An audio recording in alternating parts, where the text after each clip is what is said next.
Vasudevaya. Om Namo Bhagavate Vasudevaya. Krishna, reading from srimad-bhagavatam, Canto 10, Chapter 7, The Killing of the Demon Trinavarta, text number 7.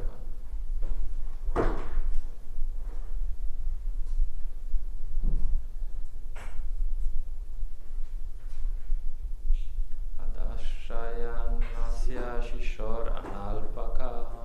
Adashayanasya shishor analpaka. Pravalam mridvangri hatam vyavartata. Pravalam mridvangri hatam vyavartata. Vidvasta nanarasa kupya vajanam. Vidvasana narasa kupya vajanam.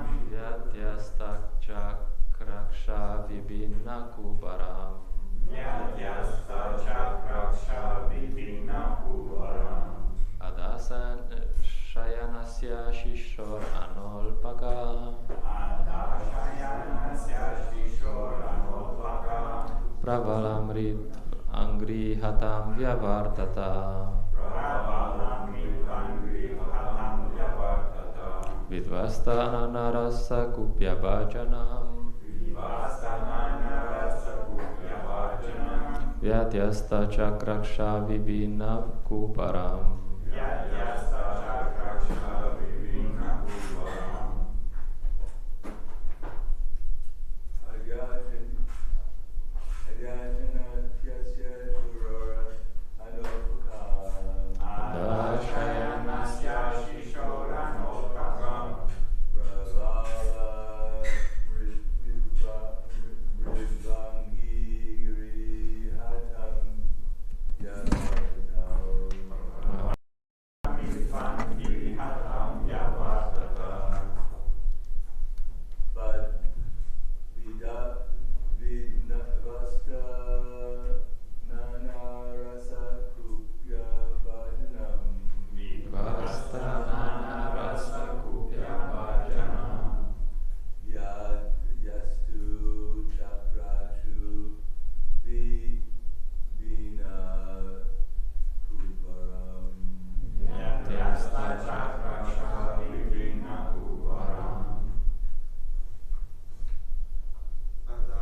shishor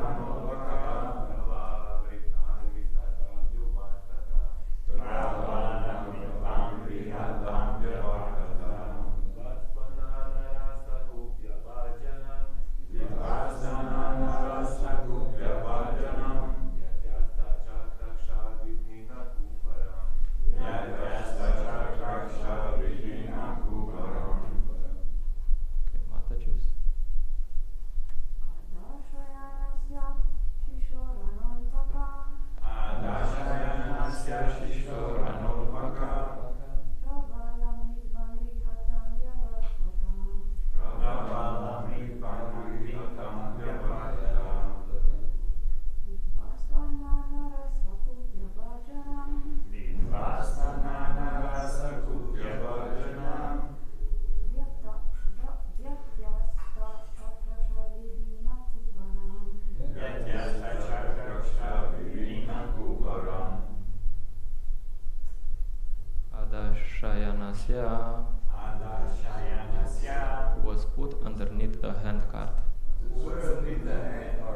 Shisha of the child. Ana, the cart. Alpaca, not very much grown. Pravala, just like a new leaf. Mridu Angri Hatam, struck by his beautiful, delicate legs. Vyavartata, turned over and fell down. Vidvasta, scattered. Nanarasa Kupya Bhajanam, utensils made of various metals. Vyatyasta, dislocated. Chakra Aksha, the two wheels and the axle. Vibhina, broken. Kubaram, the pole of the handcart. Translation and purport by His Divine Grace A.C. Bhaktivedanta Swami Srila Prabhupada Ki Jai. Translation. Lord Shri Krishna was lying down underneath the handcart in one corner of the courtyard, and although his little legs were as soft as leaves, when he struck the cart with his legs, it turned over violently and collapsed. The wheels separated from the axle, the hubs and spokes fell apart, and the pole of the handcart broke. On the cart there were many little utensils made of various metals, and all of them scattered hither and thither. Purport. Srila Vishwanath Chakravarti Thakur has commented on this verse as follows. When Lord Krishna was of a very tender age, his hands and legs resembled soft new leaves, yet simply by touching the handcart with his legs, he made the cart fall to pieces. It was quite possible for him to act in this way, and yet not exert himself very much. The Lord, in his Vamana Avatara, had to extend his foot to the greatest height to penetrate the covering of the universe, and when the Lord killed the gigantic demon Hiranyakashipu, he had to assume the special bodily feature of Nisimhadeva. But in his Krishna Avatara, the Lord did not need to exert such energy. Therefore, Krishna's to Bhagavan Svayam, Krishna is the Supreme Personality of Godhead himself. In other incarnations, the Lord had to exert some energy according to the time and circumstances, but in this form he exhibited unlimited potency. Thus the handcart collapsed, its joint broken, and all the metal pots and utensils scattered. The Vaishnava Toshani remarks that although the handcart was higher than the child could easily touch the wheel of the cart, and this was sufficient to send the demon down to the earth. The Lord simultaneously pushed the demon to the earth and superficially broke the handcart. Namo Vishnupadaya Krishna Preshtaya Bhutale Shrimate Praladananda Swami Tinamine. Namo Vishnupadaya Krishna Preshtaya Bhutale Shrimate Bhaktivedanta Swami Tinamine. Namaste Saraswate Deve Gauravani Pracharine Nirvishesha Shnevadi Pashatya Deshatarine. Jai Shri Krishna Chaitanya Prabhu Nityananda Shri Advaita Gadadara Shivasadi Gaura Bhakta Vrinda. Hare Krishna, Krishna Krishna, Hare Hare, Hare Rama, Rama Rama, Hare Hare. So this section shows that Krishna is not an ordinary person. Actually, probably everything he does in this canto is not really ordinary. So he can be a very soft child and a few months old, and he can break this very big cart that he cannot even reach. You know, like he's underneath and he cannot even reach. And of course, Srila Prabhupada here makes this point that in other avatars he seems to exert himself a bit more, like Vamanadevan. But as Krishna, he doesn't need to exert so much, at least. Of course, in the end of the purport, there's given a more or less a bit more logical explanation that he couldn't touch the cart, but he could touch the wheels, and this could be enough. So this is kind of explanation is more or less like according to our laws of physics and according to our way of understanding our logic. Yeah, this makes sense. Yeah, it didn't. But the point is that Krishna doesn't need to obey these laws. You know, like most of the time does. So he can do anything he wants. It is described that he can eat with his eyes, he can drink with his hands. This seems inconceivable, huh? You know, okay. Anyway, so sometimes you meet these people. They say God cannot do that. You know, like God cannot come to earth. This Christians think he cannot come to earth and give the message. Like, but by definition, God is all powerful. So he can do the definition of all powerful, almighty, all. This means that he can do anything. So he can do whatever he likes, and that's the other point is that we don't have so much intelligence, you know, with our intelligence sometimes we cannot understand Krishna's actions. Like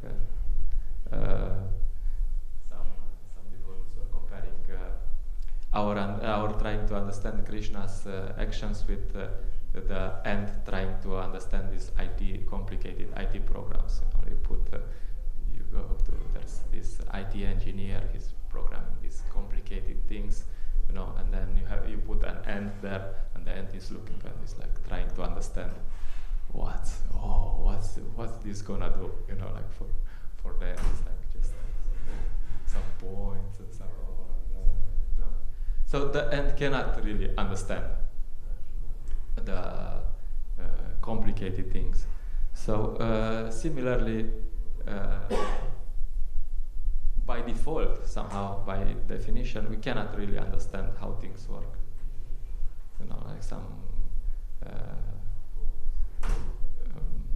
we cannot even understand completely how this universe works. It's actually very complicated, and that's why Lord Brahma needs 4 heads to understand how everything is fixed, and he understands. I was discussing at some point with some devotees who were reading this description of the universe in the 5th canto. And I was like looking at them, do you understand what's going on here? No. And you? No. Okay, so, but yeah, we're reading and we're hoping we'll get to something that we understand more. So the point is that sometimes, even if there might be some logic, this logic might be beyond our capacity to understand. So that's why sometimes, like Krishnadas Kaviraj Goswami says in his Chaitanya Charitamrita, he says, from beginning to end, the pastimes of Sri Chaitanya Mahaprabhu are uncommon. Just hear them with faith and accept them as true and correct. So that's just one part, that Krishna might do things that are beyond our understanding, and this is by definition. So we can use our brain to the maximum, and we might not understand what's going on. In the previous verse, it's somehow related. Srila Prabhupada makes a point that sometimes Krishna might do things in a way which we don't expect. You know, like it's somehow a similar situation with this Damodar Lila, that Mother Yashoda somehow ignores Krishna, and Krishna just breaks something to get her attention. Of course, he does many things at the same time, but and I was thinking maybe I want to develop my relationship with Ananta Prabhu. You know, like, so I could just go in to his office, or just break one window and maybe break his chair, and like, oh, now that I got your attention, it's nice to see you. So probably Ananta Prabhu would look at me and like, Something is fishy with this guy.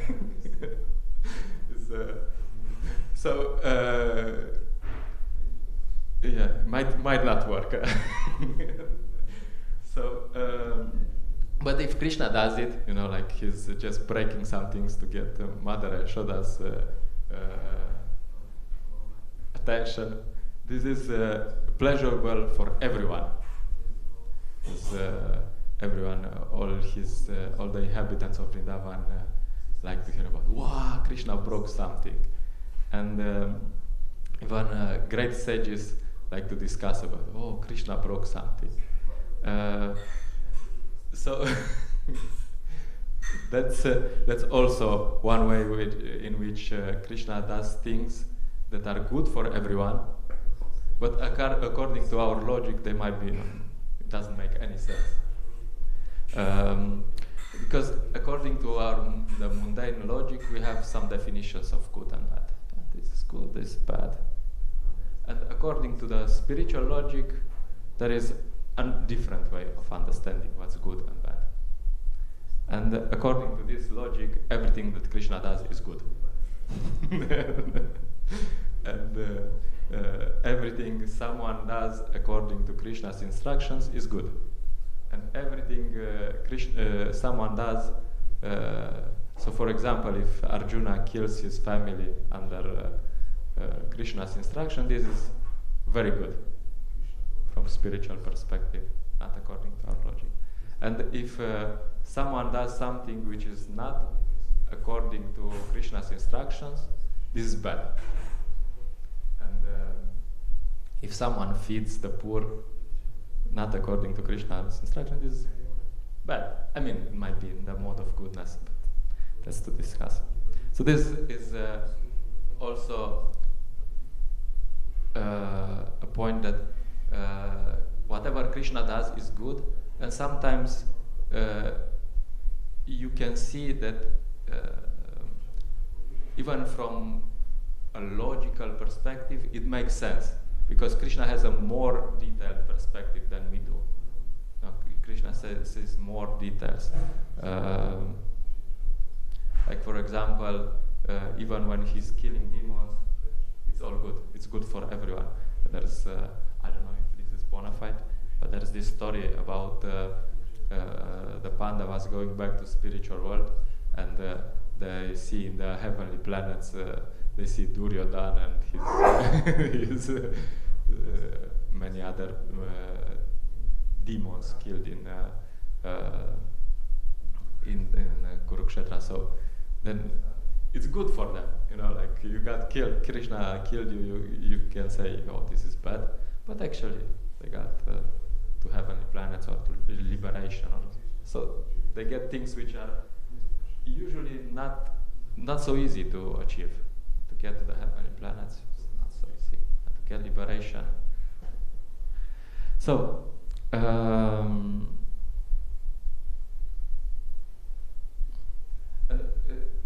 so the point is that all Krishna's actions are good for everyone, and also the actions of Krishna's devotees are good for everyone. In this lila, you have there's somewhere described the previous life of Shakatasura. He was this demon. He was the son of Hiranyaksha. His name was Utkacha. And he went to the hermitage of Lamasa Muni, and there he was exhibiting his power. He broke a few trees and so on. So Lamasa Muni was like a bit angry and said, look, you have a big body which is useless, so no more body for you. Ding! So I curse you not to have a body. And like it happens sometimes with demons or devotees who have a bad moment, after they get cursed, they become a bit repentant, like oh, I'm sorry. And when they get repentant, these curses, they transform a bit. They're like, okay, yes, you will get that. You will be a ghost, but you will also get the benediction that you will be liberated by Krishna. So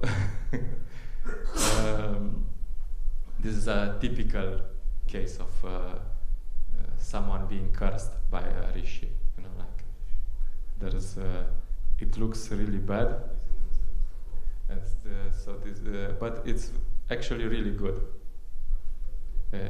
You have similar cases. You have the sons of Kuvera who get cursed and they become trees. Is it a good thing? You know, like if you ask from a mundane perspective, this is really bad. You know, like, oh my God, you're just staying there for thousands of years.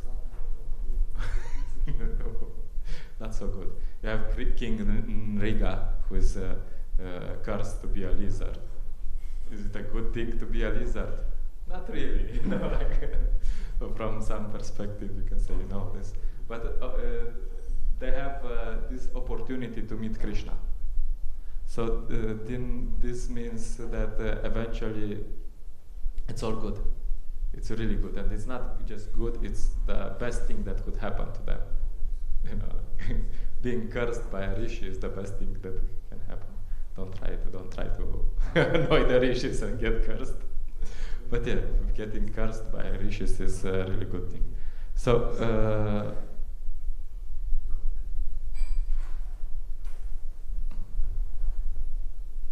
so the point is that sometimes if you expect a smooth ride in Krishna consciousness, this might not happen. some strange things might happen, and this probably from our perspective we will think, oh, why does this happen to me? Because, you know, I'm a pure devotee. But it might be that from Krishna's perspective this is all good, and it's helping us become better and go back to Godhead.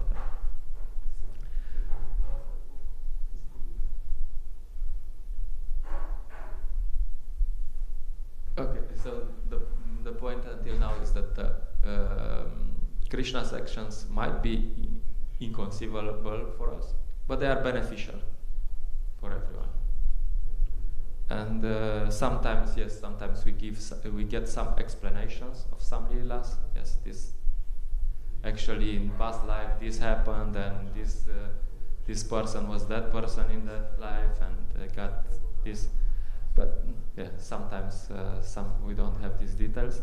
But the point of all this additional information which we get is that to increase our faith that actually it's not just random, you know, like it's just not as Krishna had a bad day. But actually, from a whole picture, it makes sense. You know that everything makes sense, and that should increase our faith. And with this faith, we can think, oh, okay, so actually Krishna is acting beneficial for everyone. So if I do something for Krishna, if I more or less, if I surrender to Krishna to some capacity, then he might actually say do what he says in the Bhagavad Gita, that he might actually do something good for me. I mean, this good for me might not be what I think would be good for me, but he will do something which is good for me. He can protect me. So that should help us increase our desire to serve. Okay, so all I have to do is to surrender to Krishna, and then Krishna will take care in some way, which is good. Might not be my way, but anyway. So I had the opportunity to talk a bit with Manidhar Prabhu yesterday, and I heard he was talking about so many things that they were doing. This was like crazy. So many sacrifices they did, and he was telling me that they had these 40-kilo backpacks, and they were carrying them on their back, you know, like just putting books in and carrying them, because in Germany at that time they had problems with the police, and had to fight to hide from the police, and they would just have to whenever they see a policeman, run. So they had backpacks, and they had these 40 kilos backpacks, and full of books, and they were really, first hour they were really determined to distribute a book. He said that if they wouldn't distribute at least 10 books in the first hour, this would be a heavy day, because they would have to carry his books. So and many things happened. He was telling me how they got to the police station, and this policeman got a gun and put it at his head, and he said, "I would so really like to pull the trigger and shoot you." And of course, if you heard of Manidhar Prabhu before, you know that he had these answers like, "Oh, just do it. Why don't you do it?" Just shoot, whatever. So anyway, and so many things were happening there. They were telling that he was saying that they used to do like 40 kilometers a day with these backpacks, because they would have to hide from the police, like you have to change them. So they would just go around, like, and they would have these clocks which measure how many kilometers you did, and they did like everyone did at least 40 kilometers. That's really crazy, and he somehow he was telling me that Krishna protected him, I mean, in all these situations, but throughout his life, sometimes not from external perspective, sometimes maybe he felt like the ISKCON society should have done more, but he felt that, look, I was protected, Krishna protected me, he protected his consciousness, and he was like in a very jolly mood. He was like, I don't know what will happen with me, but anyway, Krishna will take care. I will distribute some books from time to time. And his preaching was really simple. Same as like he was saying that whatever I was telling the Bhaktas 50 years ago or something, this is the same thing. Like this world is just as crazy, and these things still work. So he. They were very simple back then. They would just distribute books, and if there were some problems, they would send everyone in Sankirtan. That was Manidhar Prabhu's solution. There was no counseling system. There was nothing. I'm not saying that we don't need to have a counseling project, and then that we need to do everything the way they did. But the spirit, it's good to revive the spirit. They had no counseling program. They had nothing like this. They would just, if there was some tense situation in the temple, they would just send everyone for Sankirtan. Okay, everyone. I remember I heard in some video he had this.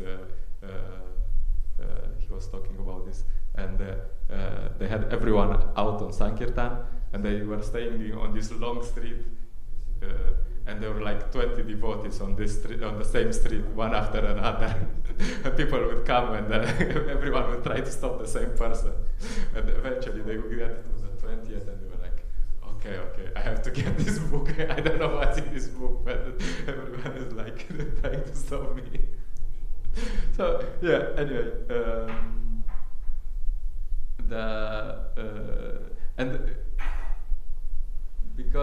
and after they sent some people in Sankirtan, they somehow got the higher taste, and there were no more problem in the temple. Like they came back, and there was no problem. They forgot. Oh, this devotee, he did this to me yesterday.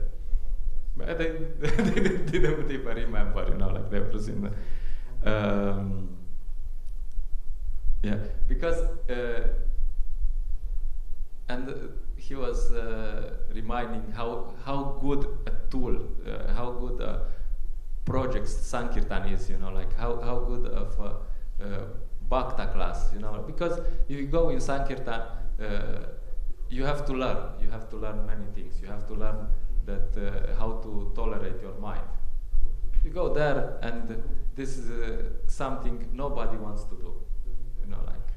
maybe after some training they want to do, but nobody wants to go in Sankirtan naturally. Maybe some really outgoing people, but more or less almost nobody wants to go in Sankirtan. This, oh, but how I feel, oh, but these people are looking at me like that, oh, but you know, and my mind, look how I feel. And then you go in Sankirtan and you learn how to say, look, I don't care how I feel, you know. You just, I'm here, I have to go to these people and give them some books. And it doesn't matter how I feel. I feel this way, I feel. Yeah, of course, I mean, if there's some real problems, you can do something. But then you learn how to ignore your mind. Oh, this person looked at me like this. If you go in Sankirtan and I really have a really bad success rate, you know, like I just go to everyone and everyone says no, no, no, no. And so, sometimes, some days, some devotee was just looking at me like, how do you survive? And because this person rejects you, this person rejects you. And I was like, I don't take them seriously. I just don't take them seriously anymore. Whatever they can say, you know, goes in here and goes out here. You know, like, and that's something which we learn how to do with others. I mean, not that we have to reject everything, but not take so seriously everything. And also our thoughts, you know, you don't take so seriously what, oh, this idea came up. Okay, whatever. So, yeah, anyway, that's, and if you, after this training, you go out, and if you go in Sankirtan, they are not, you learn that nobody will give you respect, you know, like they are like, oh, in the temple sometimes you're a devotee, you have 20 years in the temple, in the Krishna consciousness, you're senior devotees. Dandavat pranam, yes, Prabhuji. But if you go on Chopova, they will just mop the floor, you know, they will go there, oh, I'm 20 years, I'm senior devotee. Oh, all right. Yeah, you go there and try to stop it, just mop the floor with you. They don't care who you are, you know, like, they don't. So that's good, you know, like, and then you learn, okay, I don't need respect, I don't need, and then I don't care if people like me or not. Of course, I care that they like me because they should like Krishna consciousness. But yeah, anyway, I'm doing my best and whatever. So if you learn this, when you come back to the temple and someone put the spoon, this spoon was supposed to be here and they put it there, I mean, you don't take it so seriously. You learn how to. And then there's less problems. Yeah, anyway, that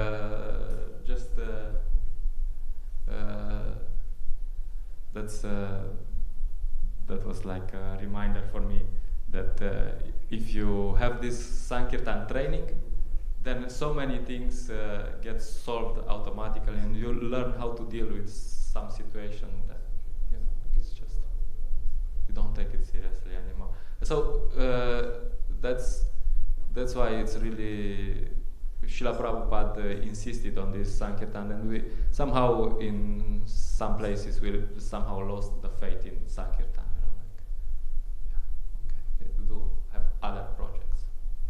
We should have other projects, but we should also put Sankirtan back to its place somehow. Yeah, that's about it. Yeah, it was inspiring to meet Manidhar Prabhu and to remember that spirit that they had, and that his faith that Krishna protected him in all this situation, and Krishna will protect. So if you, Krishna has a good plan, and if you just surrender to Krishna, then he will take care somehow. All right, so I'll stop here. There's some questions, comments.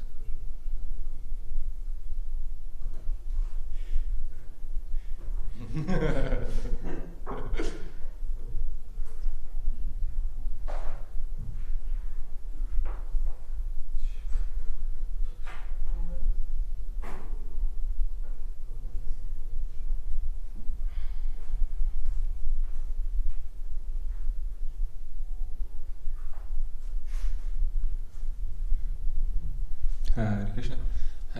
Yoga Prabhu especially, I was really inspired by Manidhar Prabhu as well. We were speaking with him also in the morning before going to Rathayatra. And it's interesting how simple he is, isn't it? Maybe you can also like reflect on the simplicity of how you maybe, what kind of impression you got, and how simplicity is important in the spiritual life and Sankirtan and services. Yeah, I got the same impression. It's really it was really simple, and simple means just to do the right thing and not do anything else. So that's the simple life of traditional life of Sankirtan devotees. You just waking up, eating, reading some Srila Prabhupada books, going out, and coming back. That's it. Like sometimes we tend to complicate things, so many things, but actually all you need is some prasadam, some place to sleep, and some service, and then you go out. So yeah, that's it's good to learn.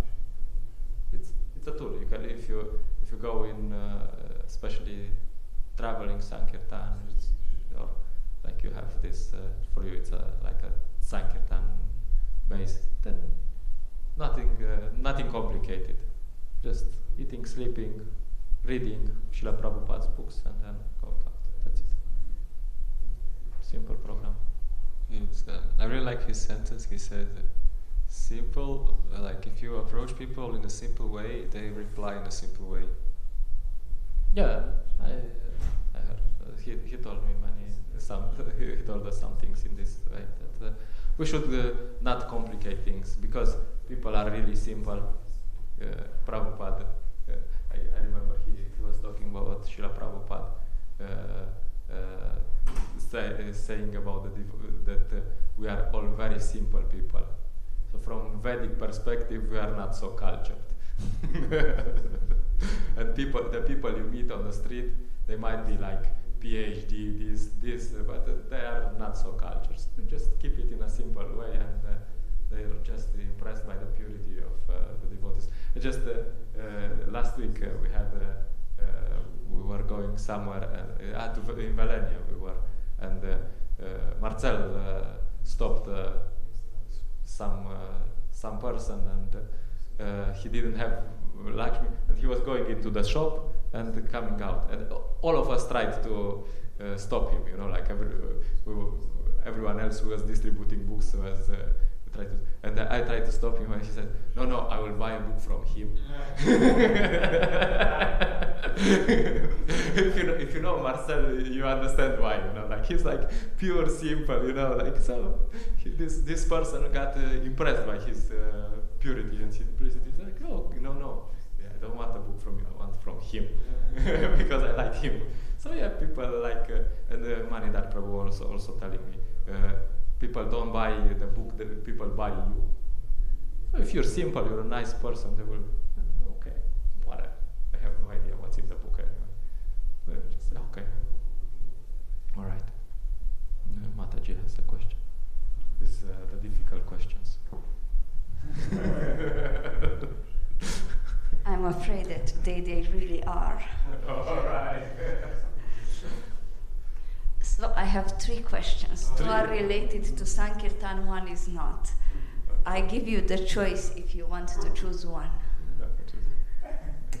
Okay, so the first one is not related to Sankirtan, is related to the verse today, when you said that Krishna doesn't have to do anything, but yet here in the purport, Srila Vishwanath Chakravarti Thakur said that in order to kill Hiranyakashipu, the Lord had to assume the special bodily feature of Nrsimhadev. So if he doesn't have to do anything, then how come he had to assume that form? It's my understanding is that it's more like metaphorical, Like he doesn't have to, like it's not that he couldn't use the material energy to kill Hiranyakashipu, and he had to come as or otherwise he couldn't. But yeah. Then why is it written like that? Because Yeah. then the follow-up question to this is when we should understand the purport as being metaphorical and when not. Oh. This was not one of the 3 questions.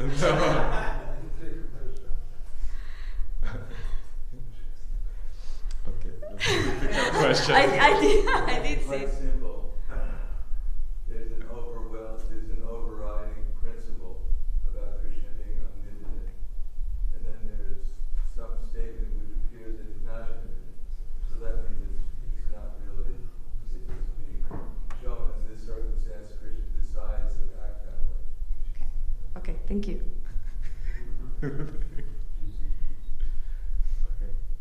The second question is related to the fact that you said that previously, like in the old age, the belief was that Sankirtan solves all the problems. And thus temples asked people and sent people in Sankirtan.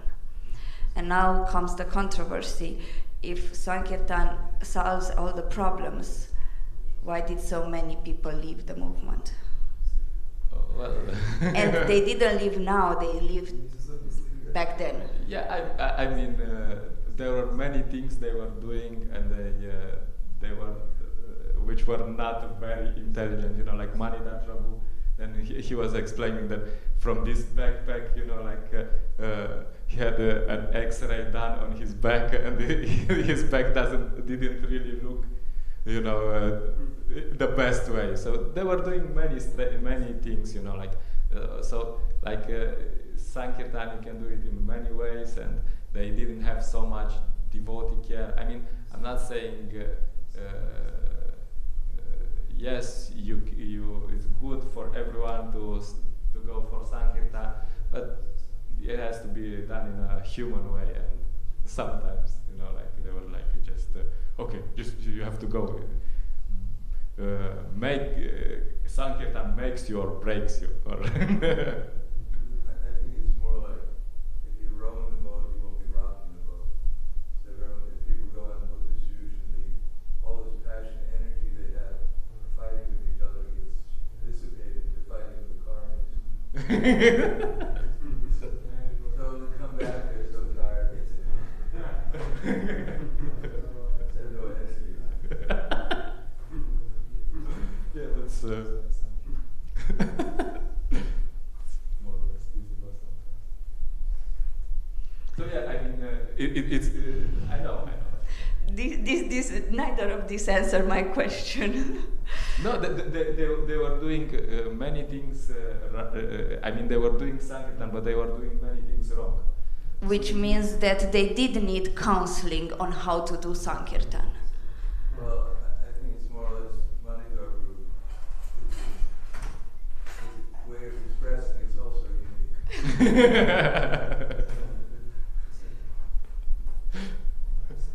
But I know this was the belief back then. It's not the first time I hear it from Prabhu. I heard this a long time ago and often. And there's another question. You mentioned that Sankirtan makes you humble because you meet with all the karmis and they treat you like they mop the floor with you.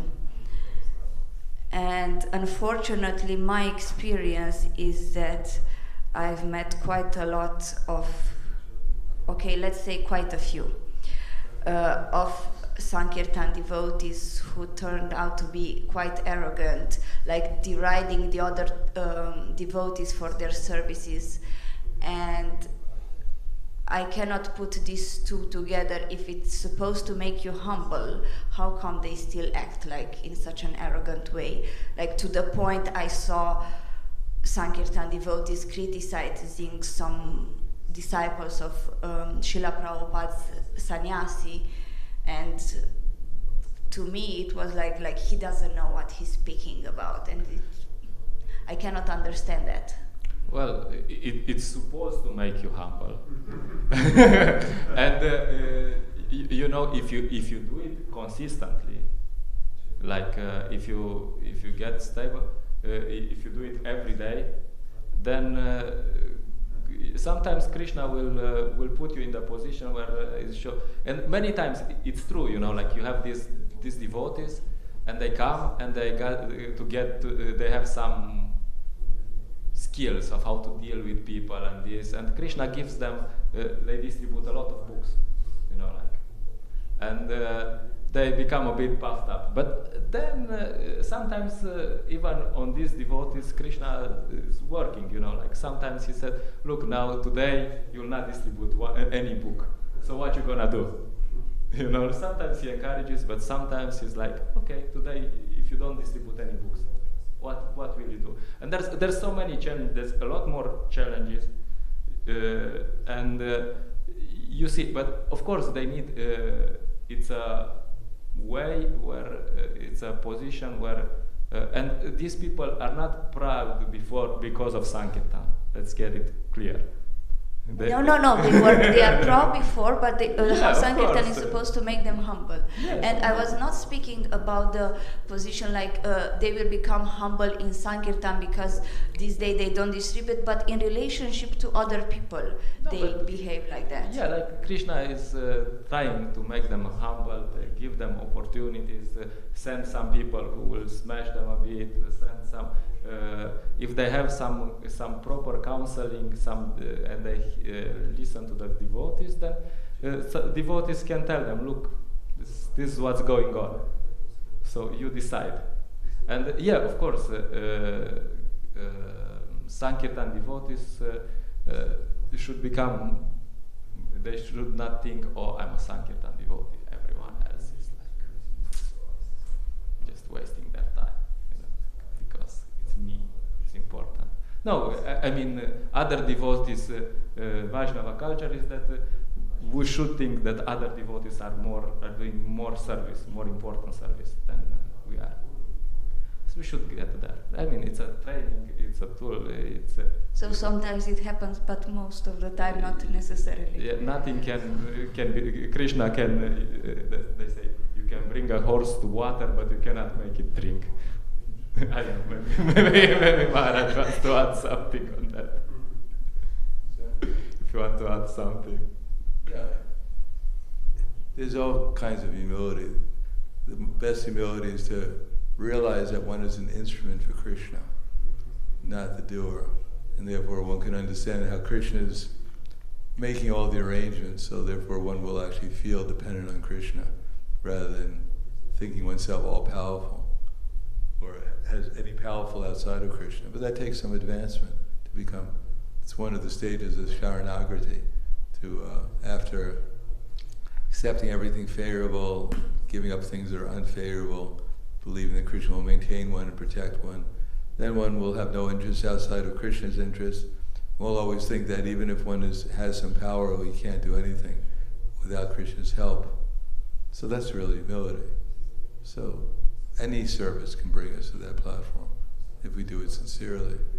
Bhakti Sushan just hopefully puts one in dependence upon Krishna, but if one doesn't, then one is not advanced enough to actually come to the platform of real humility. Thank you.